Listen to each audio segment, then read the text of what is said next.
Olá, pessoal, aqui é Elson Azevedo e hoje eu tenho um evento muito especial que a gente está fazendo aqui no departamento, no canal do YouTube, que é Gestão no Serviço Público. É possível fazer melhor? E para esse diálogo, eu tenho a honra de ter aqui comigo duas convidadas especiais, assim, que eu admiro muito, que cuidam da gestão no serviço público. A Ana Leonor Sala Alonso. Boa noite, Ana. Seja bem-vinda Boa aí. Muito noite, obrigado por Elcio. topar Obrigada. esse evento. E a Flávia Mariano, fantástica, referência administrativa no nosso departamento. Obrigado, viu, Flávia? Eu que agradeço, Elcio. Obrigada. Boa noite a todos. Então, assim, eu vou apresentar vocês duas, porque, no fundo, o canal do departamento é um canal para os amigos, assim, né? Para as pessoas que estão no departamento, que gostam do departamento, mas também pode ter pessoas que estão conhecendo agora, então eu vou apresentar vocês, assim. A Ana Leonor Sala Alonso, ela é um quadro administrativo do Serviço Público Estadual, um quadro de carreira, espetacular, muito competente, com passagens brilhantes aí na Secretaria de Educação, na Secretaria de Saúde, e eu tive a honra de participar com ela de alguns projetos, né, em especial o projeto do programa Recomeço, especificamente o Cratódio, o Helvetia, e assim, minha admiração foi gigantesca ao trabalhar junto, porque trabalhando junto você conhece a pessoa, né? Você vê o que ela é capaz de fazer, e eu brinco que tinha o que a gente conseguia fazer antes da Ana Leonor e o que a gente conseguiu fazer depois, né, Ana? Então, Não, é imagina. fantástico, assim, e a vontade de trabalhar de novo contigo, né? Então, essa é a minha apresentação, assim, para você, assim, eu vou também apresentar a Flávia e a gente já começa a nossa conversa, assim, a Flávia é conhecidíssima do departamento, né? Há quem diga que ela é a verdadeira chefe do departamento, né, Flávia? Flávia Mariana, Flávia, você está no departamento desde que ano? Desde 2002, 2002, 19 anos. 19 E anos. assim, pela competência e pela dedicação, ela passou a ser uma referência para todo mundo do departamento, né? E como ela entende na relação do departamento com a Universidade Federal, a Unifesp, e os processos relacionados ao serviço público federal, né? Então, tem essas duas pessoas brilhantes, e eu aqui no papel só de tirar dúvida, né? Porque essas duas feras aí do meu lado. E para quem está acostumado com os outros vídeos do nosso canal, esse é um vídeo que a gente tem plateia, né? Então eu vou até colocar todo mundo da plateia aqui aparecendo, só para mostrar, assim, tem uma turma grande aqui de amigos e admiradores aí dessas duas pessoas brilhantes. E é um formato novo. Acho até que no final a gente vai abrir para alguns depoimentos e perguntas, acho que vai ser bem bacana. Vamos lá, eu vou começar com você, Ana Leonora, assim. O objetivo dessa conversa, claro, vamos falar sobre o serviço público e como é que a gente consegue fazer melhor, mas eu queria um pouco que você contasse rapidamente, assim, se é que é possível, a sua trajetória tão brilhante, assim, com tantos aspectos legais, mas me conta, assim, como é que foi essa sua carreira no serviço público estadual? Bom, comecei em 91, pela Secretaria da Saúde. Eu terminei me aposentando no ano passado, mas eu continuo inativa em outro trabalho. A perspectiva que eu tinha quando vim para a saúde era de conhecer melhor, de ajudar na construção do SUS. Você tinha o SUDES antes de 88, o SUS a partir de 88 da Constituição, e eu, com meu conhecimento de iniciativa privada, né, que a gente sempre vem de um primeiro emprego, de um outro lugar, que você olha o serviço público meio assim, por que não funciona? Será que tudo que falam mal é verdade? Mas tudo bem, eu era mais jovem, né, que acreditava em muita coisa, eu posso ajudar. E com o tempo, eu fui me aprimorando dentro desse sistema público, que é você ficar aberto, olhos abertos, participar de capacitações, conversar com as pessoas. Então, quando você diz assim, é possível fazer melhor? é sempre possível fazer melhor. Então, eu sou uma apaixonada pelo serviço público, eu tenho muito respeito pelas pessoas, e não só por ter passado por lá, mas principalmente por ter tido várias oportunidades de fazer uma integração de ações, de participar de outras secretarias. Então, eu tive um momento de Secretaria do Meio Ambiente, então isso agregou muito valor nas coisas que eu defendia de melhoria. Quando você conhece um outro sistema, né, que no meio ambiente é o SNUC, Sistema Nacional de Unidade de Conservação, e eu conhecia o SUS. Aí, de repente, vou para a educação. Aí, na educação, você tem um outro sistema educacional que é todo centrado na LDB, né, que é famosa, a Lei de Diretrizes e Bases da Educação. Então, você agrega de novo valor, e aí um componente especial para mim, que eu sou de origem da escola pública. Eu sempre digo que eu fui de cabo a rabo, né?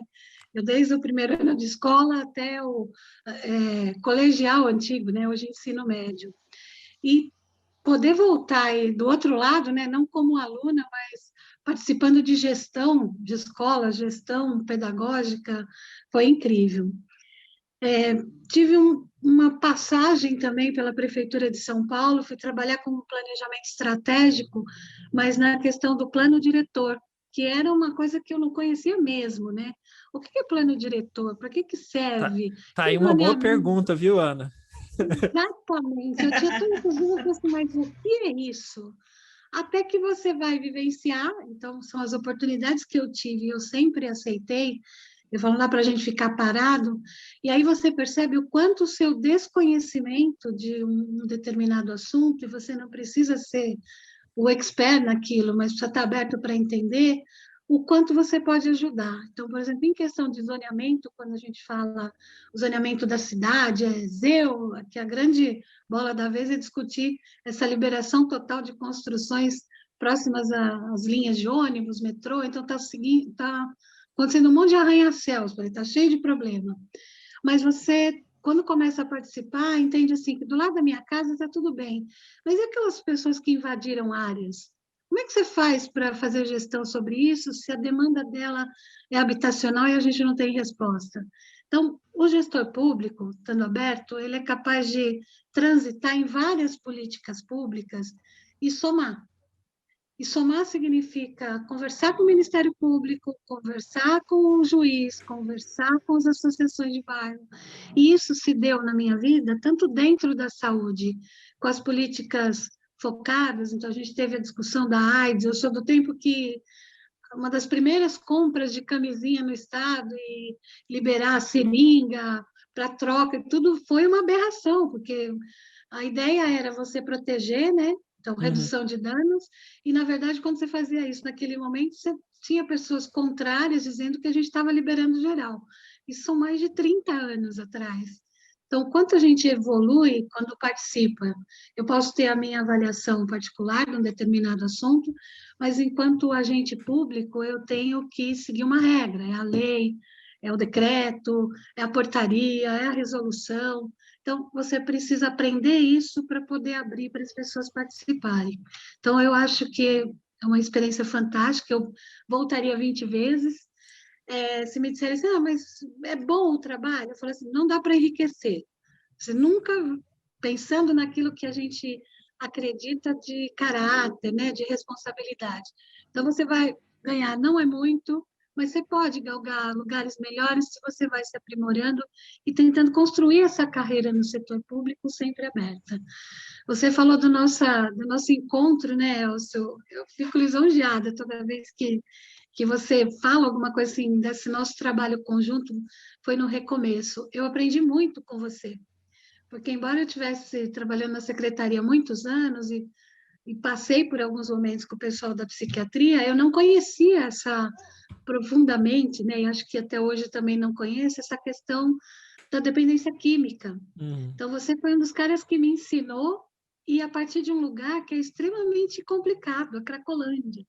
Uhum. Você não estava só no Cretório, você estava com o pé ali na Rua Helvétia, no meio do fluxo, e a gente teve a oportunidade de mudar as políticas, de mudar as ações dentro do programa para melhorar. Então, se eu conseguir passar isso para você, eu fico feliz, mas foi você que conseguiu me dizer o que era para fazer. Então, eu acho que é esse conjunto que eu falo, faz a troca, se abre para ouvir, não existe essa posição, o meu chefe é que sabe o que vai fazer e eu vou cumprir. Não, o meu chefe está lá com uma missão e ele sabe, essa missão ele tem que cumprir, mas eu preciso entender essa mensagem para colaborar. Você fez um comentário aí, eu vou dar uma cortada para poder passar para a Flávia. A Flávia é tida muitas vezes como a diretora do departamento, é isso? É a verdadeira Imagino eu, chefe. ela é a chefe. Imagino eu que a Flávia deve ter um pouco do que eu tenho, né? Às vezes a gente é meio sargento, general, fala, não, não pode ser assim, tem que ser assado. Então, acho que a participação nesse processo administrativo, ela faz, às vezes, a gente ser distante para poder dar certo, mas tem que saber voltar para trazer as pessoas e assim, você entendeu por que, que o processo foi assim? E a gente está participando de verdade numa política, uma construção de política pública que vai atingir o cidadão, que vai melhorar para o cidadão, que vai fazer a diferença lá na frente. É isso. Acho que eu falei bastante. Não, fantástico, mas é uma carreira. Você falou pouco, na verdade, né? Porque eu tenho aqui 1000 Muito projetos louco. seus que eu conheço aqui que a gente não falou, mas talvez a gente fale um pouquinho, até como Tá exemplos, bom. assim, né? Hum. E aí, Flávia Mariano, assim, desde 2002 lá no departamento, e sabe que é impossível imaginar o departamento sem você, né? Mas Pois é. me conta essa sua história é, no departamento, como é que começou? Agora mesmo eu estava aqui pensando, bom, boa noite a todos, eu sou Flávia, para quem não me conhece, eu sou do departamento de psiquiatria, trabalho com o Elson já faz alguns anos, né, Elson? Uhum. E ele hoje atualmente é o diretor do CAISME. E estou tentando ajudar e trabalhar com ele também lá no CAISME. Bom, quando eu entrei no departamento de psiquiatria, diferente da Ana, que é um departamento que tem um pouco da educação, que tem a educação como referência e tem assistência também, que é uma referência, então a gente tinha que unir as duas coisas, cuidar da educação e da assistência. Isso, para mim, foi um desafio muito grande, porque eu também não conhecia nada da área, não sabia como as coisas funcionavam, e fui com a cara e com a coragem. E aí, desde então, estou lá trabalhando, e no serviço público a gente tem uma coisa que as pessoas ficam, né? Não se troca muito os profissionais. E a gente vai conhecendo quase a instituição toda, porque são pessoas que trabalham com você diariamente. Mas tem uma questão ali que, para você conseguir fazer uma boa administração, para você conseguir trabalhar efetivamente com essas questões no dia a dia, é muito difícil, porque a gente tem muitas questões que são da área mais burocrática. Lá tudo é muito burocrático, então você tem que estar com aquela coisa de que vamos resolver, mas vamos deixar um pouquinho a burocracia do lado. Mas a instituição em si é burocrática, não tem como não ser um serviço público ter tanta burocracia. O que a gente fez para enfrentar isso e conseguir lidar com essa situação? É tentar trabalhar de uma forma que a gente vai no desafio e tenta manter aquele foco para conseguir colocar as coisas em dia. Então, cada dia era uma coisa nova. Na parte do ensino, na parte da residência médica e da graduação, atualmente no departamento, quando eu entrei, eram 6 residentes, atualmente são 15 residentes, mais as áreas de especialidade, são um total de 60 residentes. Então, vocês imaginam, fora os residentes, temos os médicos do departamento, a equipe multiprofissional, tem residentes multiprofissional também. É um departamento muito grande. Então, para a gente conseguir administrar tudo isso e trabalhar com uma equipe grande, é muito difícil por causa da questão da instituição em si, que requer muitos documentos, né? Que a gente tem que deixar tudo em dia. Eu fico pensando, Flávia, até para exemplificar, né, a dificuldade de quem, por exemplo, no departamento de psiquiatria, o chefe do departamento é o psiquiatra. Vai, difícil imaginar um psiquiatra bom de gestão, apesar de agora eu exercer um cargo de gestão, né?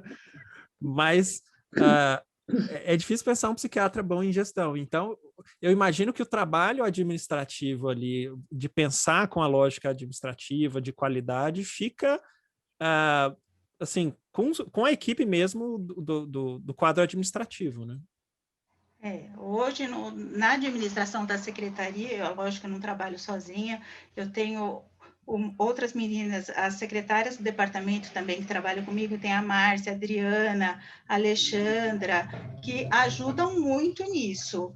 Então, é uma coisa que, para a gente conseguir fazer essa gestão toda com qualidade, Elson, eu acho que o que é importante, eu acho que é uma gestão mais de empatia, se colocar no lugar do outro. A pessoa tem dificuldade para fazer uma coisa, como que a gente vai conseguir resolver isso? É saber qual é a dificuldade daquela pessoa, por que ela não consegue, por exemplo, entrar e fazer um processo administrativo no SEI, que ela precisa simplesmente colocar uma assinatura ali. Então, a gente tem que tentar fazer e trabalhar com protocolos, que a gente faz essa forma. Vem cá, você vai fazer desse jeito. A gente costuma desenhar um pouco para a pessoa o que ela deve fazer, né? Que isso facilita muito no nosso trabalho do dia a dia, por causa dessas... Ter os fluxos internos bem descritos, né? Bem descritos, exatamente. E isso ajuda bastante numa instituição pública, principalmente. Flávio, eu estou vendo aqui, você até comentar, já que a gente tem público, né? Está aqui no chat a pastora Nildes falando, ô povo maravilhoso. O Lucas falando que é muito fã da Ana Leonor. Aí a Nildes falando do orgulho de ter a Ana como amiga e de ter trabalhado comigo. É isso, né? Esse clima de muita admiração mesmo por essas duas mulheres maravilhosas aí que eu tive a oportunidade de conhecer e trabalhar junto. E eu acho que talvez assim a Ana tocou no aspecto mais de antes um preconceito com o serviço público e depois se tornou uma apaixonada pelo serviço público, o tanto que você consegue fazer bem. E a Flávia, que está no serviço público há bastante tempo, mas apontou alguns aspectos que são delicados, né? Assim, talvez algumas dificuldades do trabalho no serviço público. Eu ia te perguntar, Ana, o que você vê assim das dificuldades de se trabalhar no serviço público e também as forças, né? A potencialidade do serviço público, talvez em comparação com o mercado privado, assim, né? Que acaba sendo uma referência e a gente tem uma visão meio que dominante de que o que é do mercado privado vai ser melhor gerenciado ou vai ter mais resultados, né? Me conta um pouco a sua visão disso, de que tem de dificuldades e quais os aspectos que o serviço público consegue fazer, inclusive, melhor.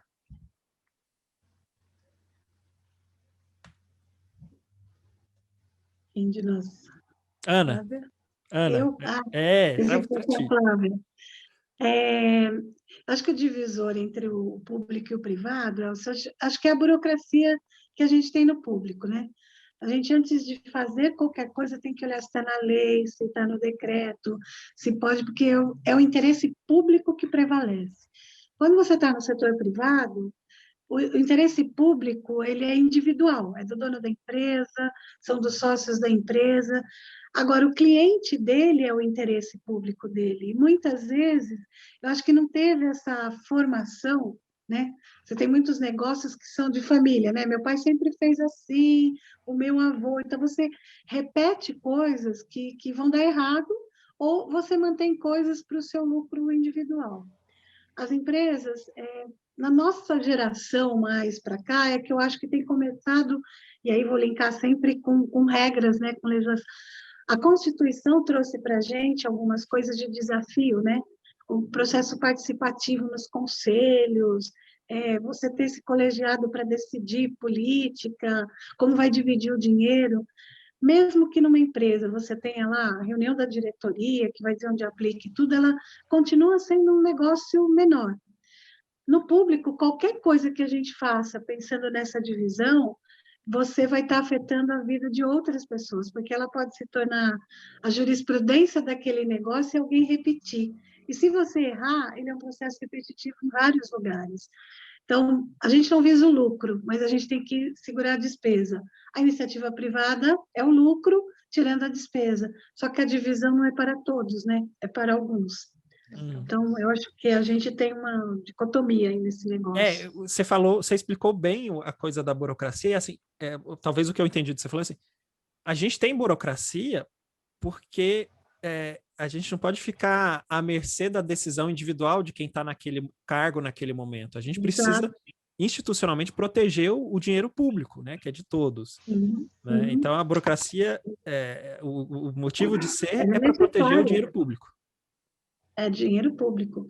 E para te fazer andar no caminho. Você falou assim, olha, eu sou diretora, agora estou fazendo gestão, e eu sou médico, eu sou psiquiatra, então, qual que é a diferença? Ah, mas eu me formei para atender o paciente.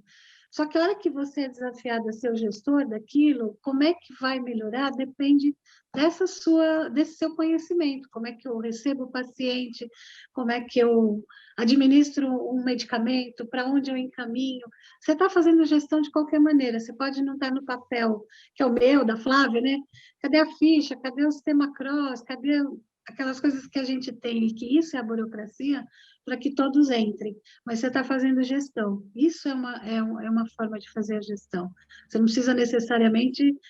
eu sempre brincava, assim, quando eu comecei, falava assim, gente, como é que faz para ter dinheiro, para comprar? E aí eu fui apresentada os famosos processos licitatórios, né? E aí o pessoal falou assim, olha, você vai lá embaixo no segundo andar, você pergunta para a dona fulana, que é a diretora, se tem dinheiro. E eu chegava lá, humildemente, né, com aquele processo verde debaixo do braço, o que não acontece na iniciativa privada, né, já está definido para onde vai. Eu chegava lá e perguntava, olha, eu estou com esse processo que precisa de recurso, e ela me respondia assim, ah, mas eu não tenho no programa tal, nem no projeto, eu só tenho no 3390 ou no 34. Eu olhava aquilo, ouvia aquilo e falava assim, meu Deus, o que ela está falando? E isso é a codificação do serviço público. Então, na gestão, se você não tiver um conhecimento sobre isso, é por isso que muita gente fica, né, Flávia? A gente vai perpetuando, vira chapinha, né? Ganha chapinha de patrimônio. É muito complicado entender isso, mas isso é contabilidade pública, que você também tem na privada. Só que a gente tem mecanismos que vão atrapalhando a forma de fazer. E aí você torna especialista na área administrativa, algumas pessoas e por sobrevivência, ou até nem por maldade, elas também têm essa coisa de tentar fazer melhor, ela não replica, ela não ensina, ela não multiplica. E isso eu acho que é um entrave que a gente tem. Então, por mais que a gente conheça, a gente deve passar para frente esse conhecimento. Se a pessoa que você passou vai fazer igual, vai fazer melhor, vai fazer pior, é a vida, né?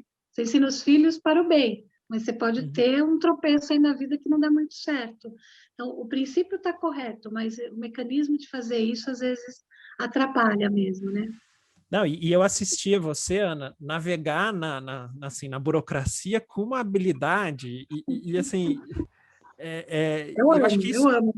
Pois é, e a minha dúvida é como fazer isso? Como fazer isso? Eu acho que eu vou fazer um exemplo do que a gente fez juntos, né? Quando fui chamada lá para ajudar, que o Cratório tinha um programa, eu estava voltando para a secretaria, tinha retornado da educação. E aí me fala, você viu que é o recomeço? Eu falei, eu vi no jornal, mas então, tá com uma confusão e tal, é todo mundo do bem lá, mas precisa ajudar. Eu falei, onde que está acontecendo? No Cratode. Então, quando eu estava na secretaria, o Cratode foi criado para ser o centro de referência de álcool, tabaco e outras drogas. Bem legal. Eu conheci a primeira diretora, Luiz Emílio, mas eu não sabia o que era o recomeço lá. E quando eu cheguei, a burocracia, né? Convidaram a SPDM para ser a parceira desse projeto. Só que ninguém explicou para as pessoas que o limite dessa parceria. Quem mandava no Cratode? Era o diretor que estava, que era o nomeado no serviço público, ou era o diretor da parceira que estava conveniada? E isso era um conflito muito grande. Então, não se fez uma discussão anterior de assim, olha, você faz isso, eu faço aquilo. E não era uma prestação de serviço que eu mando você fazer isso e você faz aquilo. Não, era um projeto novo, num serviço que tinha uma característica, e você precisava refazer o quê? Os processos de trabalho, os protocolos. Isso que a Flávia falou, se não tiver muito bem desenhado, as pessoas se matam, elas têm um embate. Aí eu falei, tá bom, vou lá ver o que é, e a gente precisa ver. Eu falei, tá bom. O combinado era eu ir 2 vezes por semana, para dar Ah, uma é? mão. Esse era o combinado. 2 vezes por semana, para fazer um diagnóstico e tal. Eu falei, tá legal. Eu fui 2 Você vezes por caiu semana, nessa, depois eu Ana. fui 3, depois eu fui 4, aí chegou uma hora, e eu era gabinete, né? Eu falei, olha, não vai dar para eu fazer esse negócio desse, subo, porque a secretaria fica na Doutor Arnaldo e o cartório no centro. Eu falei, eu tenho que ficar mais, porque tem coisas para acertar. E aí, toparam, né? Não, você está no projeto, pode ficar lá. Quando eu fiquei no Cratóide, qual foi a primeira coisa que eu queria entender? Eu fui gerente hospitalar do Hospital do Mandaqui, em determinado momento da minha trajetória. Um hospital de 400 leitos com 150 desativados, naquela época, por um problema de burocracia, uma confusão na licitação de obras. Eu falei, bom, hospital, como é que a gente conhece? Eu entro pelo pronto-socorro, eu tenho uma cirurgia agendada, eu tenho um ambulatório. Eu olhei para o criatório e falei assim, mas isso aqui virou internação? Porque tinha aquela questão dos pacientes estarem ali. E tinha o Ministério Público. Eu falei, gente, eu tenho que fazer o caminho do paciente. Por onde ele entra, aquela porta, eu vou entrar junto com ele, eu vou ficar observando o que ele faz aqui. Ele passa ali, ele vai no balcão, aí tem que ter o prontuário, depois ele vai para uma triagem, ele passa pelo serviço social, psicólogo, médico. Pode ser que nessa avaliação ele entre por aquela porta e precise ser. As pessoas sempre falavam internado. Eu falava, mas o Cratóide é um CAPES. Ele não faz internação. Então, isso foi uma criação. Ele era um lugar que você acolhia, podia ficar por até 14 dias, para você depois da alta. Ou a situação era tão urgente dele que ele precisava ser acolhido para a gente transferir. Então, ele era um modelo híbrido que ninguém discutiu antes, mas todo mundo sabia o que fazer. Se precisar, manda para a escola, já manda para a Santa Casa. As comunidades terapêuticas, super parceiras naquele momento entrando, e aí apanhando muito até, né, sobre essa. Eu falei, bom, eu vou fazer todo esse caminho e a gente vai dizer quem fica aqui, o que, que faz ali, o que, que precisa ter aqui. Por exemplo, os leitos não tinham uma numeração, porque você não tinha isso num CAPES. Leito 1, leito 2, você tinha acolhimento. Eu falei, se a gente vai transferir essa pessoa, a gente precisa registrar essa pessoa direito, que ela estava no leito tal. Tinha as camas. Você lembra das poltronas reclináveis, Elson? Lembro. Ele falou, não tem. Eu falei, vai ter que ter, nós vamos ter que arrumar. Pegamos emprestados. Então, embora existisse a burocracia e a parceria, faltou definir os protocolos, eles não estavam claros. Então, quando você começa a desenhar tudo isso, você vence a burocracia, você aplica a lei, o decreto, todas as exigências legais que tem dentro do sistema único, a gente está falando do SUS, mas você vence a burocracia e ela não vai impedir de você fazer melhor.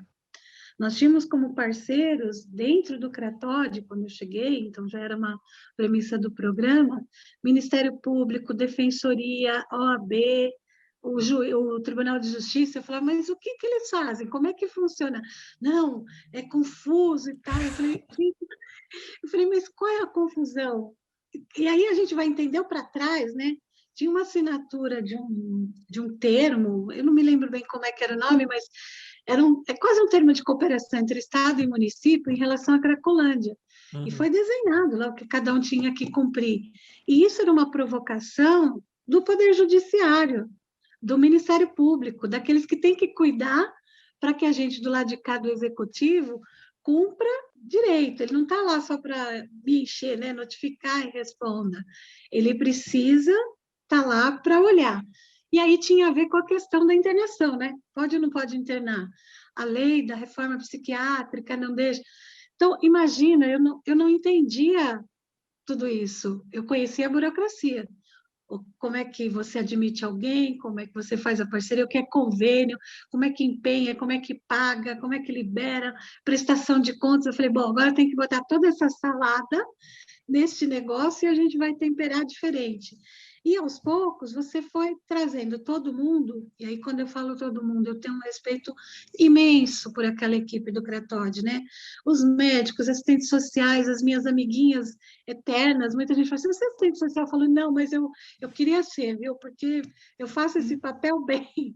Psicóloga, assistente social, a nutricionista, a gente é uma nutricionista para tudo aquilo, na verdade duas, né? Mais uma atuante. A hora que a gente pega tudo isso e constrói com as pessoas, cada um, enfermagem, eu sou honorável enfermeira, não sei se você soube que eu fui homenageada por elas lá, Ah, no é? dia da enfermagem, acho que foi em 2018, 19, era aquela semana da enfermagem, eu ganhei até uma camiseta de honorável enfermeira, eu falava, eu sou uma enfermeira também, porque eu fui ouvir o que elas precisam, quais são os materiais, de que maneira elas precisam trabalhar, quais são as regras que elas têm que cumprir. E eu ouvia isso tanto do lado do Cretod, que eram os funcionários efetivos, quanto da SPDM, que era parceiros contratados. Então, o pessoal fala, mas terceirizou. Eu falo, gente, se a gente pensar assim, vamos lá. Então, a moça da limpeza não faz parte da minha equipe. Não, faz ou não faz? Olha o preconceito. Não me importa se ela é CLT, CLF, se ela é autônoma, o que que ela é. Ela faz parte da equipe, ela está dentro dessa equipe, a gente tem que escrever qual é o protocolo dela também. Que hora que ela limpa o banheiro, que hora que ela tira o lixo, por onde ela entra para fazer isso, por onde ela sai. Então, este desafio, ele se dá na minha cabeça também dentro de uma empresa, mas é o formato que é diferente. O cara da limpeza não precisa ver se tem um decreto do presidente da empresa, do dono da empresa, que ele possa tirar no saco preto, no saco branco. Agora, hoje, a bola da vez, que a gente fala, já é um movimento anterior, mas a governança, né? Como é que são os controles internos, a governança, a sustentabilidade, a questão da inclusão social, o ESG, né? Como é que você faz isso dentro do serviço público? Você dá governança mesmo. Você diz que recolher o lixo dali tem que ser separado. Então, você vai ter pessoas, então, no serviço público ou no privado, você vai ter um cidadão. Se ele quer ser bem atendido, ele pode pedir isso, mas antes de pedir, ele também precisa praticar. Então, na casa dele, ele tem que separar o lixo, se a prefeitura não recolhe, ele tem que descobrir para onde que ele leva. É um transtorno no início. Mas, ao mesmo tempo que ele começa a fazer isso, ele reivindica. Olha, ô, prefeitura, aqui na minha rua não passa isso. Como é que eu faço? As ONGs, né, os catadores. Então, eu acho que eu faço uma salada de tudo isso. Falo assim, eu respeito a regra, mas eu reescrevo como é que essa regra tem que ser colocada, como é que ela tem que ser feita. E no limite da legalidade. Não posso fazer nada ilegal. Agora, eu posso errar? Eu posso errar. Mas o que é irregular não é imoral e ilegal. Eu sempre disse, olha, eu posso errar, eu vou errar em casa, eu vou errar na vida. Mas se eu errei, aquele julgamento do meu ato tem que ver se moralmente ele estava correto. Então, quando eu troco a cama, quando eu mudo a porta de entrada e tudo, e alguém vem e diz, não, não pode, isso aqui você está infringindo a norma, a BNT. Tá bom, eu não conhecia essa norma, mas eu sei que existe. Então, eu vou corrigir. Então, isso não é ilegal, não é imoral. Então, tem gente que fica, às vezes, na retranca, né? Ah, não, eu não vou fazer essa mudança, porque sei lá depois o que vão pensar. Fala, bom, se fizer tudo assim, a gente não vai para frente, a gente fica estagnado e não cresce, né? Não existe inovação. Eu acho que é isso que eu estava falando, assim, de ver você navegando na burocracia, porque...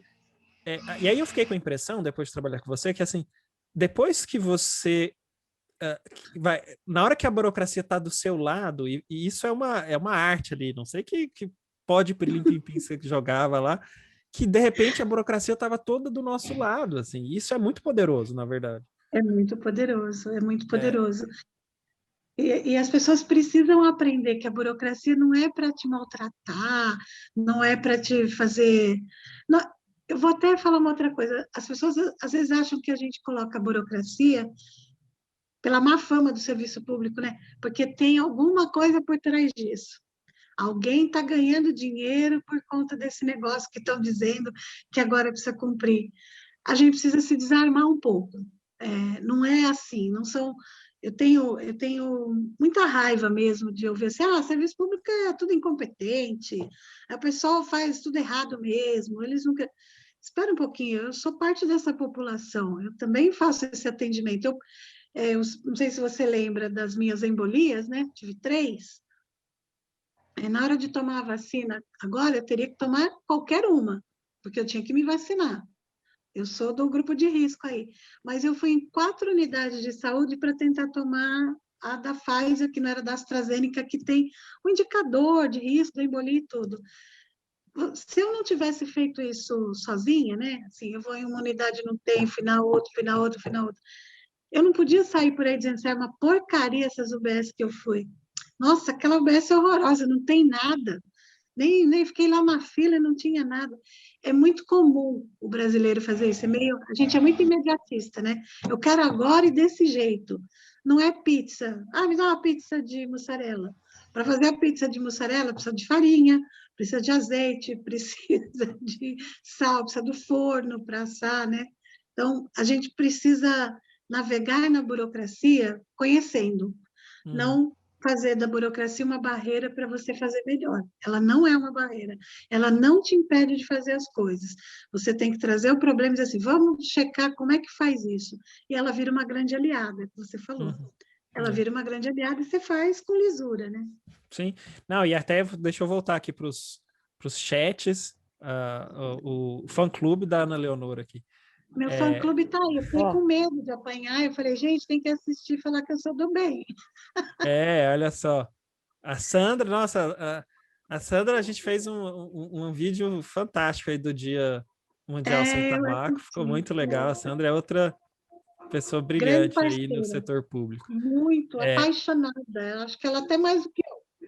Né? Apaixonada, assim. Aqui a Fernanda falando, Ana Leonor foi um divisor de águas em minha carreira e em minha vida.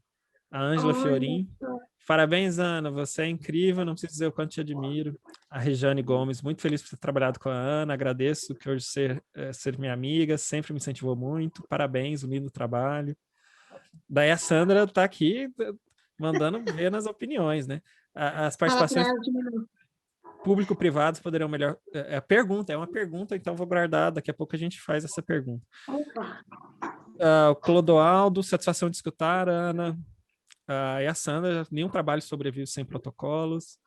O Lucas Roncati, que passou aqui para dar um abraço fraterno, obrigado por tudo, e dizer que agora ele assistiu um pouquinho, vai ter que trabalhar.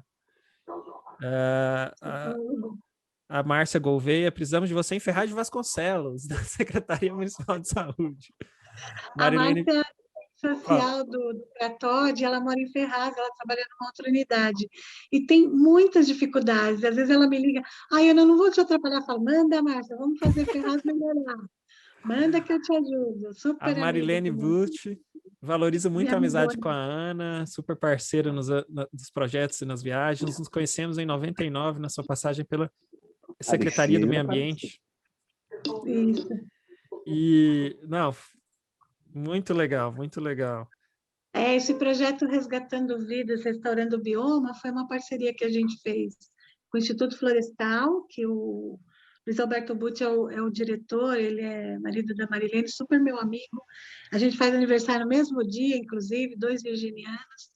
E a gente juntou a produção de mudas do Instituto, das sementes de Mata Atlântica, com as mudas, com os nossos meninos do Cratode, que... para mexer na terra, pegar a semente, botar no saquinho, aquilo virar uma muda e depois ele é transferido para o Instituto. Cada muda dessa, na minha cabeça, representa o recomeço deles na vida. E se até aqui ele não conseguiu, não acertou, escorregou, ali ele está depositando uma esperança e, de novo, a burocracia, Elcio. Preservar hoje para as gerações futuras, né? Cada um dos meninos do Cratode. Eu tenho muito orgulho desse projeto. Que faz isso ao longo desses anos, contribuiu para diminuir lá na frente essa nossa poluição, esse desmatamento e tudo.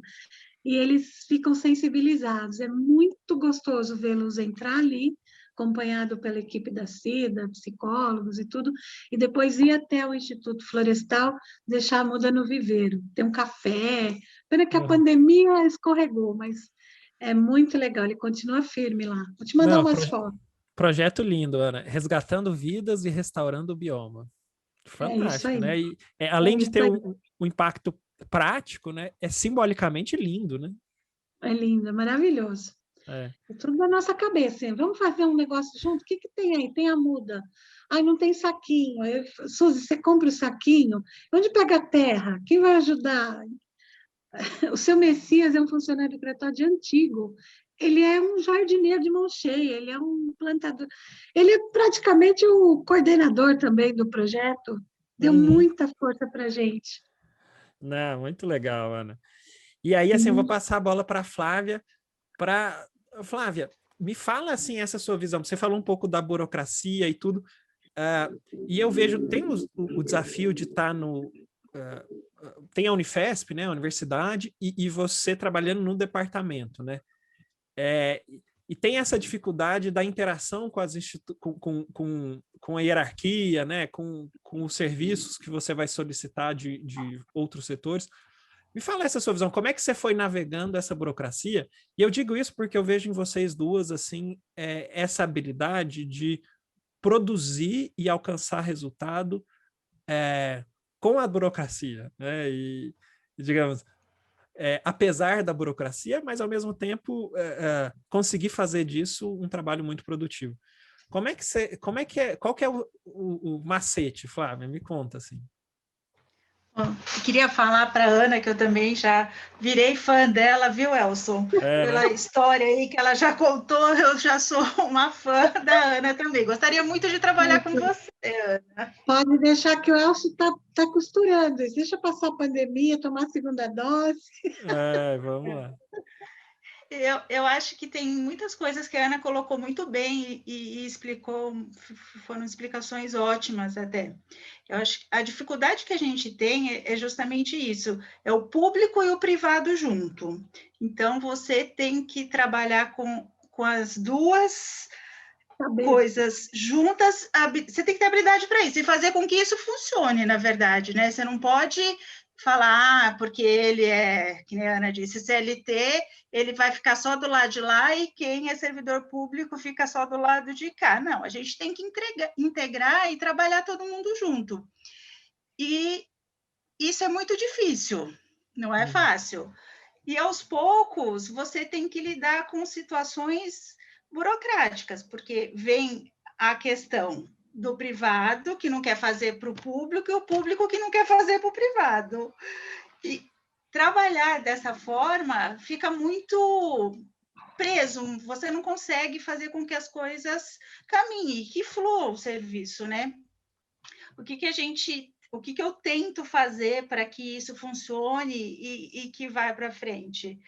A gente tem que sempre falar para a pessoa, olha, eu preciso, você pode me ajudar aqui? Você tem que ter essa questão de se colocar de uma forma que a pessoa não ela é da sua equipe também, ela não é CLT, ela não é público, ela não é privada, ela está ali dentro da instituição.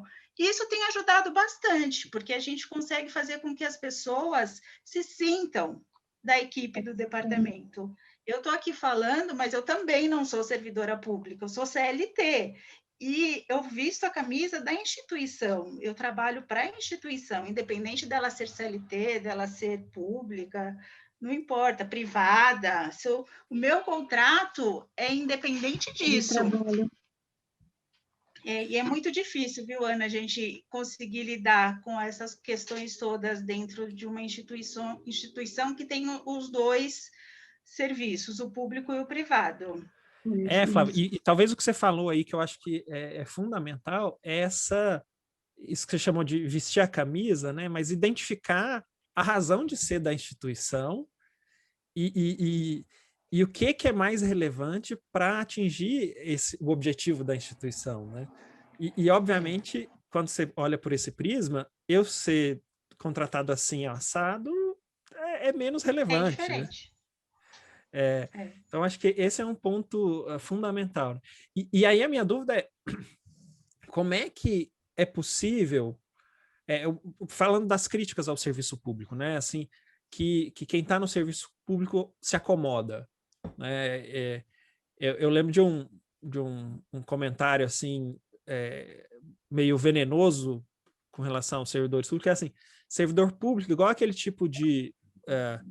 tem os animais lá, muito primitivo, que é aquelas esponjas do mar, né? Tem um tipo daquelas esponjas do mar que ele fica lá flutuando e quando ele encosta na rocha, ele come o próprio cérebro, porque não precisa mais, e fica lá parado sem cérebro. Então, falando assim, poxa, o servidor público é igual a esponja do mar, né? Porque fica, quando entra, come o próprio cérebro e fica ali igual uma pedra. Mas como é que a gente pode sensibilizar as pessoas que estão nesse time para essa missão institucional, né? Para a razão de existir daquela instituição? Como é que você faz isso, Flávia? Me conta. Olha, hoje no CAISM as coisas estão bem diferentes, né? Porque a gente está num local onde a gente consegue ficar mais próximo das pessoas, na verdade. Nós estamos num departamento que antes era verticalizado, hoje não. Hoje nós temos um departamento que está lá todo mundo no mesmo ambiente, praticamente. Então, tudo fica mais fácil e você consegue acesso às pessoas mais fácil, né?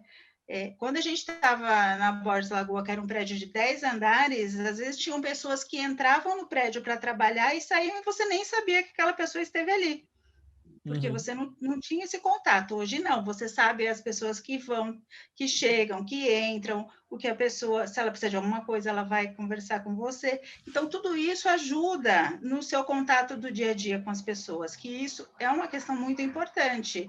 Você estar ali presente, ajudando e colaborando com isso. Então, acho que isso ajuda bastante, Elcio. Eu acho que o dia a dia e a proximidade das pessoas ajuda muito. Uhum. Tem esse lado de estar junto, né? Quando você está junto, vai criando esse espírito, né? Você tem razão. E é difícil quando você está cada um num canto. Eu fico pensando agora na pandemia tem essa dificuldade, né? Porque os encontros virtuais você consegue fazer, mas em instituições grandes é difícil, né? Você manter o mesmo nível de motivação e de sensibilização com a causa da instituição. E você, Ana, assim, como é que faz para... Primeiro, se você concorda com esse comentário crítico aí que eu ouvi há um tempo atrás sobre o servidor público, quando entra, come o próprio cérebro e vira uma pedra. E como é que faz para motivar o grupo de profissionais, né, a seguir nesse trabalho, que é um trabalho que a motivação não é o dinheiro, né? Não é o dinheiro, com certeza, viu? E até um tempo atrás ainda era a incorporação de décimos, agora nem isso, né? Agora você não incorpora mais, mudou a legislação. Primeiro, assim, primeira vez que eu ouço essa coisa da esponja do mar, nunca tinha ouvido. Não? Eu só ouço aquela maldita do paletó na cadeira, lembra? O cara põe Não, o essa eu não paletó sei, me em conta. volta daqui 30 anos, ele Não, fala. chega no serviço. Como é que eu Ele não ouvi? chega, a do paletó, que ele chega, põe o paletó na cadeira e ele volta daqui 30 anos. Esse é o servidor público. Você olha e acha que ele está ali, alguém pergunta dele, não, ele foi até o banheiro, não, ele foi buscar um papel e tal. E o cara não está lá. Depois inventaram o ponto, né? Bateu o ponto, depois a digital. Então, assim, eu acho que, de novo, são as pessoas, né? Dependendo de como você se formou, e aí eu falo de formação, educação do lar, né? Não a educação da escola, né? Tem que respeitar as regras de convivência, né? A escola tem regra de convivência. Mas se você foi criado num ambiente, lamentavelmente, que tudo era passar a perna, lei de Gerson, né? Ter oportunidades sem fazer nada, e conseguiu entrar no serviço público por um concurso lá que não exigiu tanta coisa, talvez a gente tenha mesmo. E essa fama de que não fazemos direito vem desse processo mais antigo. Ao longo dos anos, e de novo a Constituição, que eu acho que faz uma virada nisso, embora já tivesse um movimento da reforma administrativa, você foi melhorando isso quando exigia mais. Uhum. Então, eu acho que o servidor hoje, embora a gente tenha, vou pegar por mim mesmo, 30 anos só de SUS, 40 agora continuo trabalhando, 41, tem 11 fora e 30 de serviço público. Não é um investimento que diz assim, olha, o ano que vem você vai fazer tal curso, esse semestre esse. Muitas das coisas a gente tinha que correr atrás para aprender. Uhum. Eu brinquei um dia que, quando eu entrei, dali um ano me inscreveram numa lista que eu ia ser capacitada pela Prodesp para fazer o curso de Word e Excel. Pergunto se eu fiz esse curso até hoje. Não, nunca me chamaram. Mas eu trabalho com Word e Excel, porque eu fui aprender, fui perguntar para o coleguinha do lado, e fui comprar um livro usado. Então, é o interesse que vai fazer a diferença. Eu não acho que é o rótulo de ser servidor ou não servidor, mas eu acho que a gente tem pouco hoje no serviço público ainda desse remanescente aí do passado que dava essa impressão da esponja ou do paletó pendurado, né? Uhum. Então, ainda bem que a gente está virando esta página. Acho que mais uns 10 anos não tem mais ninguém. Eu E acho que aí é isso. a meritocracia, ela que é discutível, que briga, que vai dar certo, que não, ela faz diferença. Só que a gente precisa tomar cuidado com a bagagem que essas pessoas, aí vou me colocar nela, né? Você cria lá um negócio para fazer um teste, uma capacitação, para validar que você tem conhecimento desta burocracia toda. E aí, quando você faz isso, esquece da prática. Então, você joga, às vezes, algumas coisas muito modernas para fazer uma avaliação de uma pessoa que tem muito tempo no serviço público, ela não passa, ela não consegue, porque é moderno demais. Vamos brincar aqui, a gente não está numa live, era uma conversa, mas, de repente, você transformou aí, é quase isso. Quer dizer, quantas pessoas têm habilidade com a tecnologia desse pessoal mais antigo? Não tem. Agora, pergunta para ele da burocracia. Ele passa 2 horas conversando com você. Como que eu vou extrair esse conhecimento sem ser uma coisa que me deixe diminuída, né? Numa avaliação. Não dá para fazer uma provinha e passar para frente. Até porque não vai representar no salário uma coisa diferente. Agora, na meritocracia nova, quando você faz um conjunto de metas, indicadores, lembra? Qualitativo, quantitativo, né, Elson? Para cumprir. E divide para todo mundo e explica, né? A Sandra colocou aí agora há pouco, missão, visão e valores, não como uma apresentação chique, mas assim, qual é a minha missão dentro desse trabalho que eu estou? Qual é a minha missão dentro do CAISM? Qual que é os valores que ele tem?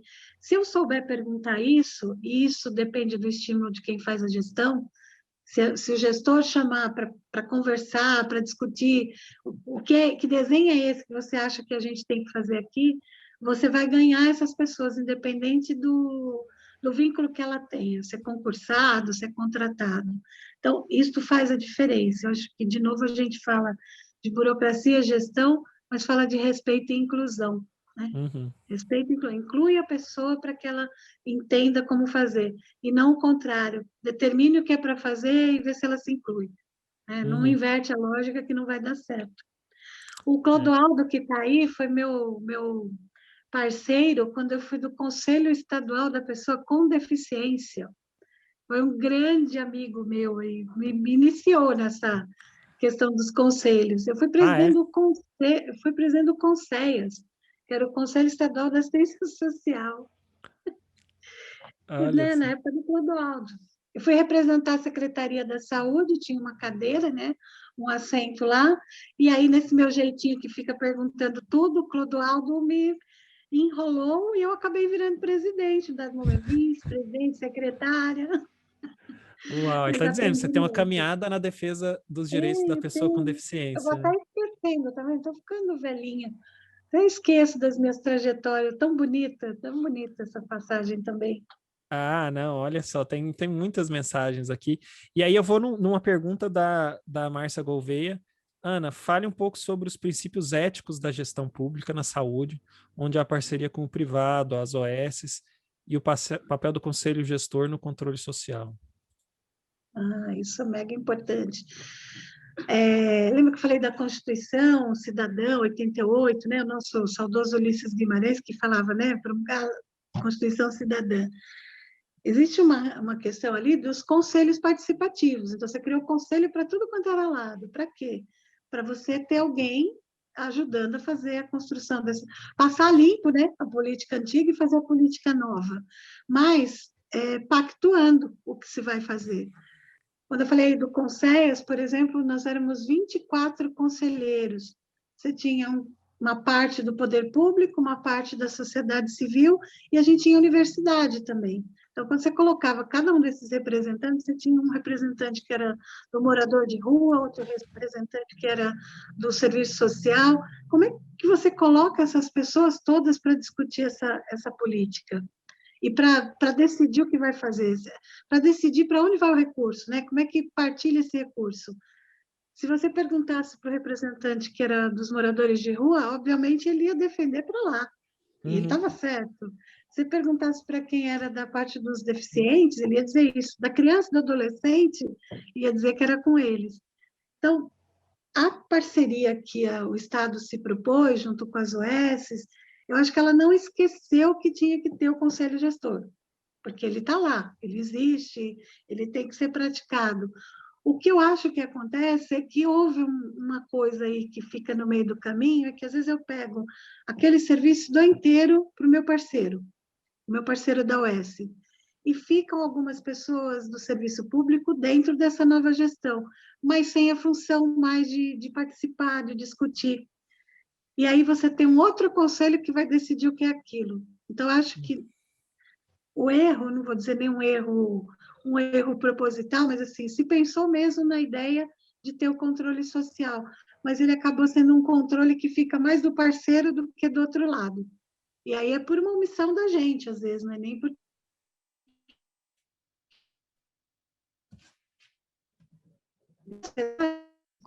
Tem aquela nunca diferença em OS e público. Ela vai aqui que está faltando remédio, tem um distrator.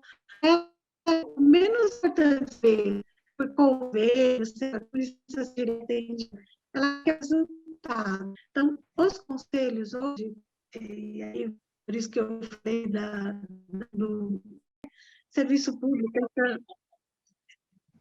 isso não é um serviço público, a minha missão, né? A minha missão não é ter a unidade, limpar a unidade, mas é ter a unidade limpa. Então, não há por que você continuar fazendo concurso público para admissão de um servente, de um auxiliar de serviços gerais, porque tem uma questão, eu até falava isso muito na educação, eu faço um concurso, uma pessoa hoje limpar a escola, o agente de serviço escolar era o nome do cargo. Aí ele entra, tem 18 anos, e eu coloco ele numa escola que tem 1.500 alunos, 3 andares, não tem elevador, tem o pátio, tem a quadra, tem todo aquele ritual da hora da merenda escolar, a entrada e saída de perua. E aí, esse quadro era um padrão de lotação, você tinha lá X pessoas para limpar tudo aquilo. Como é que dá conta? Eu, assim, primeiro ano ele sobe e desce com o balde. Segundo ano ele vai com o balde, a vassoura, um paninho. Terceiro ano o balde já não vai mais para todos os andares, ele começa a passar um paninho. Quinto ano ele está com dor na coluna. E aí ele se afasta. Então eu falo assim, como é que você repõe? A burocracia impede. Não, tem um cara lá nesse cargo, eu não posso botar outra pessoa. Mas ele está afastado. Não tem uma regra que permita que você ponha alguém temporário. E aí, quando tentaram usar o temporário, pararam de fazer concurso para os cargos. Ou seja, você tinha só gente temporária, mas que virou 30 anos, virou eterno. Então, são funções que não tem mais sentido ser do Estado. Agora, não é desprezo disso, você não está desprezando essa função, ela é mega importante no contexto como um todo. Não dá para trabalhar num lugar sujo, não dá para trabalhar num lugar inseguro, mas você cria oportunidade de emprego, e o papel do setor público é estimular essa geração de emprego e renda. Agora, eu posso ser da saúde, eu posso ser da educação, então, o controle social ele se dá de várias maneiras. Você pode ter quem faça direto, quem não faça direto, mas você precisa criar essa transparência da informação, por que eu estou fazendo com o parceiro, por que aqui eu faço direto, por que aqui eu faço tudo junto e misturado, né, Flávia? Eu tenho o que é o concursado e tenho outro, e as cabeças são diferentes, né? Então, precisa ter uma maleabilidade. Um bom conselho gestor é aquele que é capaz de trazer para a mesma reunião aquele que é do público, que é do privado e que é principalmente o nosso usuário, né? Esse usuário que tem que ter a voz e a vez de falar para que a gente ouça, aprenda e corrija, né? Eu acho mega importante o conselho.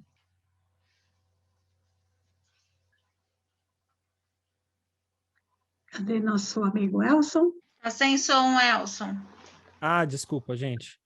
Quem Bem. foi que fez essa pergunta do conselho gestor? Foi bem importante mesmo, né? Quem A que fez? Márcia. A A Márcia. Márcia Ferraz, a Márcia Ferraz. Ah, Márcia.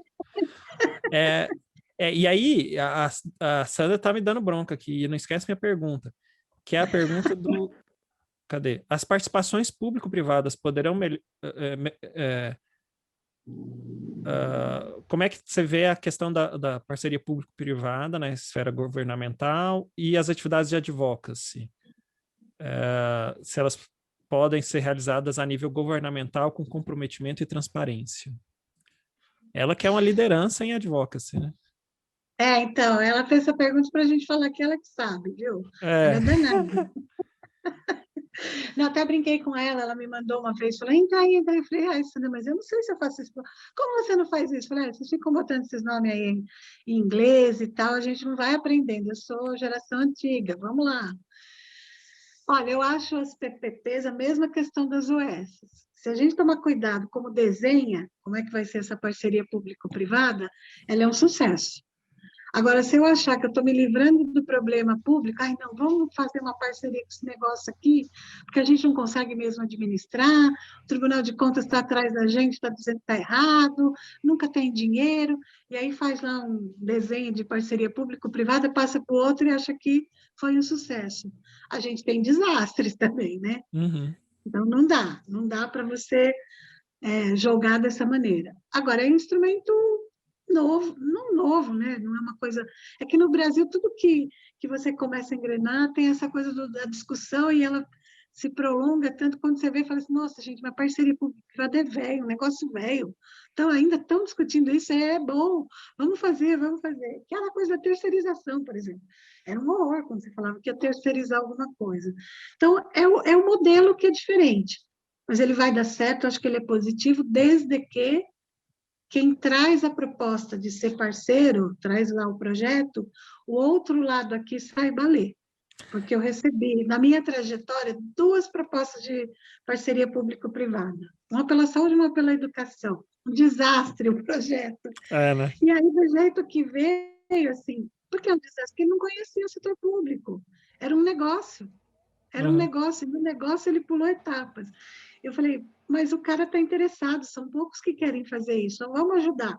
Aí eu tive que fazer uma novela, né? Escrever o que estava faltando e dizer que tinha lei tal, a lei tal, a lei tal.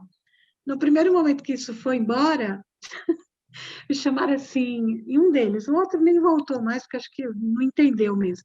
Falei assim, por que eu era contra? Eu falei, não sou contra, o meu parecer é favorável, só que está faltando no projeto. Não, mas você escreveu. Eu falei, gente, escrever é um problema, a gente tem que se comunicar, eu sei, mas eu posso enxugar um pouco. Aí foi, aliás, isso é uma coisa que eu fui fazendo ao longo dos anos. Eu gosto de escrever, eu falo que eu como vírgulas, eu escrevo rápido do jeito que eu falo. Aí eu comecei a colocar em quadrinhos, sabe? O Excel é maravilhoso. Então tá aqui, ó, a lei diz isso, o objetivo é isso, aquilo. Talvez fique mais claro para entender. Alguém faz um checklist, fala, isso eu não cumpro, isso não cumpro, isso não cumpro. Mas eu acho que é isso, elas são importantes e darão certo. O advocacy também, né, Sandra? A gente tem que se especializar mais, participar mais e ensinar para que o poder público, eu acho que o conselho lá atrás tinha uma função, quando ele começa a ficar os donos de conselho, você vem com os fóruns, sabe? Agora é o fórum da mulher, o fórum do idoso, o fórum da criança, o fórum... Eu falei assim, mas o fórum não toma o lugar do conselho, o conselho está na Constituição, ele tem que existir. O fórum é um movimento independente. Não, ele é mais importante. Eu falo, não dá, gente, vocês estão misturando alhos com bugalhos. Posso ter o fórum aqui independente, mas ele tem que ser participativo aqui onde é o conselho que está instituído pela lei. Senão eu estou tirando o poder de um, dando para o outro, e isso não é um poder, ele não é uma construção colegiada. Uhum. Então, o advocacy pode ser essa ferramenta nova que a gente tem que praticar mais no setor público, que melhora essa questão da transparência que a gente tem. A Lei Geral de Proteção de Dados, que é uma coisa mais recente no Brasil, mas no mundo é um movimento, inclusive, que pega a questão não só de burocracia, da transparência, mas ela tenta afastar a corrupção, né? A corrupção ativa e a corrupção passiva, que a gente, às vezes, é o que permite que aconteça as coisas, porque se omite, né? Então, a gente contribui para essa corrupção passiva. Ela vai dar uma transformada nisso. O advocacy vai ser uma coisa importante para ela. Porque a lei geral, ela mistura o papel da ouvidoria, ela acentua, né, a importância da ouvidoria, a importância dos SICs, que são os serviços de informação ao cidadão, aquele que dava lá, olha, você tem 5 dias para responder, não vai preso. Uhum. Então, a LGPD vai trazer essa questão da advocacia, acho que casada, e ela vai acabar cruzando isso e sendo uma ferramenta importante. Por isso que a gente precisa investir em qualificação das pessoas, porque tem muita gente fazendo que não sabe que está fazendo um pedaço disso. Tem outras que tentam fazer, mas não sabem de que forma fazer. Acho que elas precisam conhecer mais essa questão aí para engrenar, integrar. Eu adorei isso que você falou, Ana, porque tanto a questão da parceria com as OS quanto as PPPs, no fundo, não é uma coisa de desresponsabilizar o serviço público, exige uma sofisticação ainda maior do serviço público. Exatamente. E criatividade, né? Para você não fazer a mesma coisa. Uhum. Muito... Vamos lá. Flávia,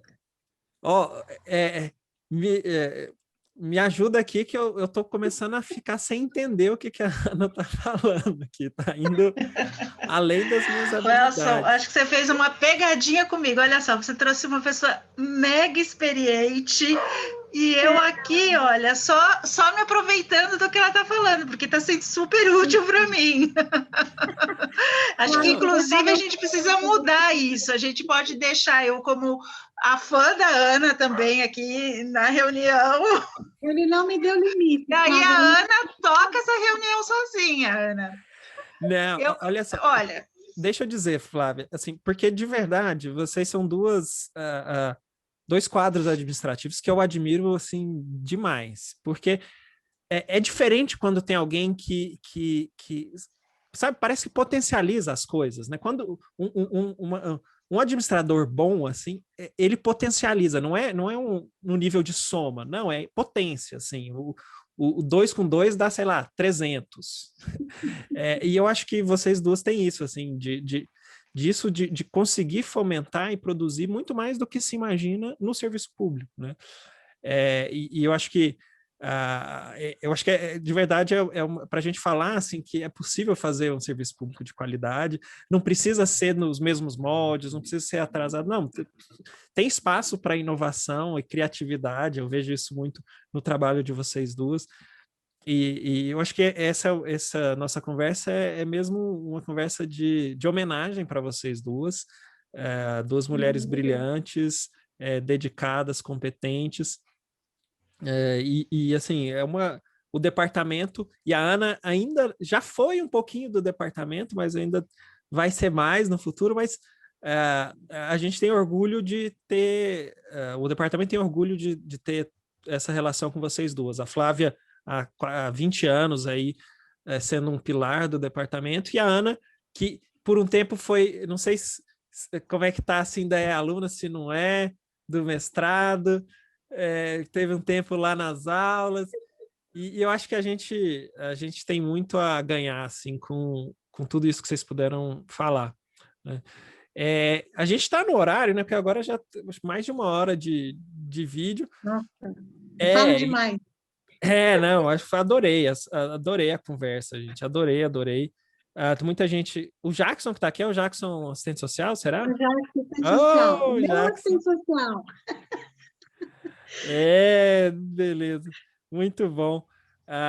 Então, eu pensei para vocês falarem assim as palavras de encerramento, e normalmente esses vídeos, que de verdade, assim, esses vídeos são para o nosso consumo interno, assim, para o departamento, para os membros do departamento aprenderem tudo.